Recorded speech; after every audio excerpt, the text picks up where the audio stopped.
নমস্কার, Ankita's lifestyle YouTube চ্যানেলের পক্ষ থেকে জানাই সবাইকে স্বাগতম। আশা করছি সবাই ভালো আছো।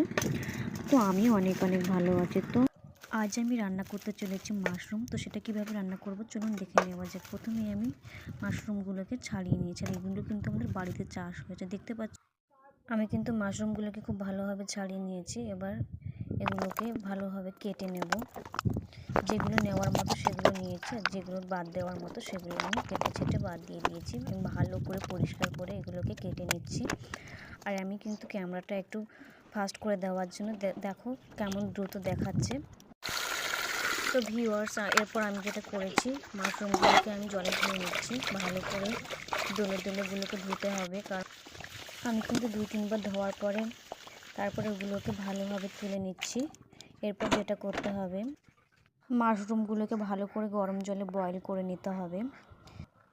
তো এখন মাশরুমগুলো কিন্তু খুব ভালোভাবে বয়েল হয়ে গেছে, আমি ওগুলোকে এখন নামিয়ে নিয়েছি। এরপর যেটা করতে হবে, কড়াইটা ভালোভাবে গরম করে তেল দিয়ে নিচ্ছি আমি। এরপরে দিয়ে দিচ্ছি ফোড়ন, তারপর ভালো করে নাড়াচাড়া করে দিয়ে দিচ্ছি পেঁয়াজ, তারপরে দিয়ে দিয়েছি রসুন।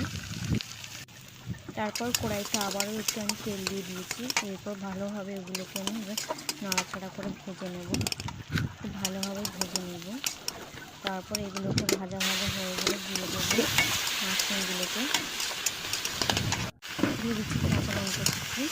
তারপর ভালো করে নেড়ে চেড়ে দিয়ে দিচ্ছি লবণ, আবারও একটু ভালো করে নেড়ে চেড়ে দিয়ে দিচ্ছি হলুদ। এবার আমি একটু দিয়ে দেবো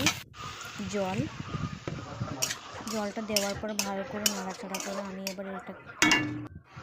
এরপর মাশরুমগুলোকে আমি আরও একটু সিদ্ধ করে নেব, যার জন্য আমি ঢাকা দিয়ে রেখেছি। এরপর 5 মিনিট হয়ে গেলে ঢাকনাটা খুলে ভালো করে নেড়ে চেড়ে নিতে হবে। তো আমি এরপরে দিয়ে দিচ্ছি জিরে গুঁড়ো দেওয়ার পরে একটু ভালো করে নেড়ে চেড়ে নিয়ে দিয়ে দিচ্ছি লঙ্কা গুঁড়ো। আবারও একটু ভালো করে কষে নিয়ে দিয়ে দিচ্ছি ধনে গুঁড়ো, দিয়ে দিচ্ছি শাহি গরম মশলা। তারপরে এটাকে একটু ভালো করে নেড়ে চেড়ে নিয়ে আবারও একটু দিয়ে দিলাম ঘি। এটা দেওয়া হয়ে গেলে আমি এবার দেব ধনে পাতা কুচি। ভালো করে নেড়ে চেড়ে নিয়ে আমি কিন্তু এবার এটাকে নামিয়ে নেব। এটা হয়ে গেছে পুরোপুরি, দেখতে পাচ্ছ কত সুন্দর হয়েছে কালারটা। এবার আমি কিন্তু খেতে বসে পড়েছি। আর সত্যি বলতে অনেকের মনে অনেক রকমের দ্বিধা আছে এই মাশরুম নিয়ে, যে এটা কীভাবে রান্না করবে, এটা কি আদৌ খাওয়া উচিত হবে।